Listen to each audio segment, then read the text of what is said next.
Hello everybody and welcome to the Fauxton Report. I'm Dennis Gage. Let's get right to our top story.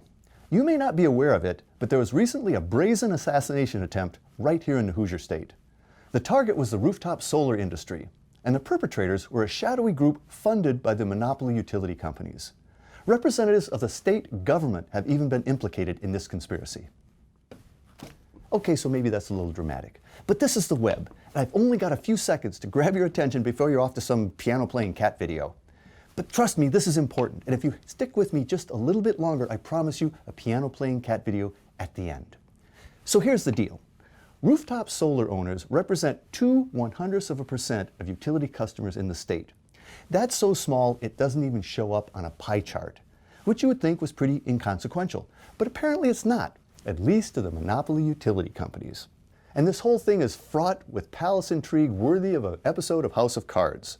From the influence of special interest money on our political system, to monopoly attempts to crush what it perceives as startup competition, to a government complicit assault on jobs and free enterprise. Blah, blah, blah. Now, this all seems pretty un-American to me, and I'm not even wearing a flag lapel pin.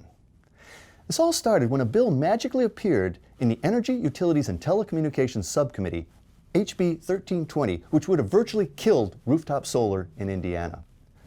Why would you want to do this, you might ask? I know I did. And where did this bill come from in the first place? Well, it started life as model legislation, crafted by a special interest lobbying group, in this case the Indiana Energy Association, which happens to be made up of 14 investor-owned utility companies here in Indiana. That model bill was passed on to none other than the chairman of the Energy, Utilities, and Telecommunications Subcommittee, one Representative Eric Koch. Whatever. Who took the bill lock, stock, and barrel and did a Pinocchio on it and turned it into a real bill and then put it on a fast track for passage out of the subcommittee. Oh, and by the way, said subcommittee chairman gets a pretty big pile of cash in the form of campaign contributions from said utilities. The bill was ridiculously lopsided, heavily favoring the monopoly utilities, which I think are already pretty advantaged. And there was no independent study done. All the numbers in HB 1320 were the ones supplied by the utilities lobbying group.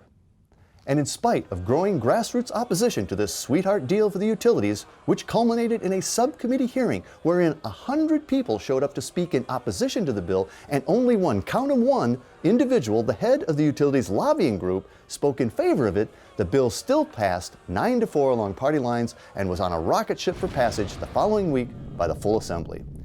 Fortunately, though, a number of people filed complaints that they weren't allowed to speak at the hearing, which turns out to be a breach of rules. This, being a matter of public record, made HB 1320 a little too hot to handle and was quietly taken off the agenda for the full assembly and is likely dead for this year. And there was great rejoicing. But don't kid yourself. This thing isn't dead. It's dormant at best. It's a zombie bill, and those things are really hard to kill. The utilities are reloading as I speak and readying their campaign contribution checkbooks. The spawn of HB 1320 will undoubtedly slither its way back into the system, perhaps this time as HB 2013, or HB 3201, or heck, let's just cut to the chase, HB 666. Oh yes, it will be back.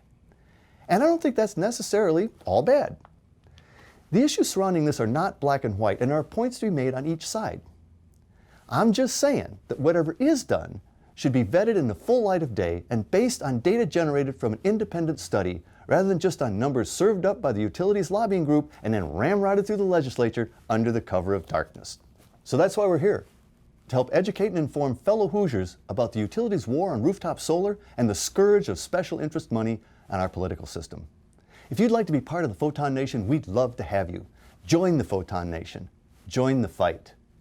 Well, that's it for this installment of the Fauxton Report. And until next time, power to the people. Cue the cat video.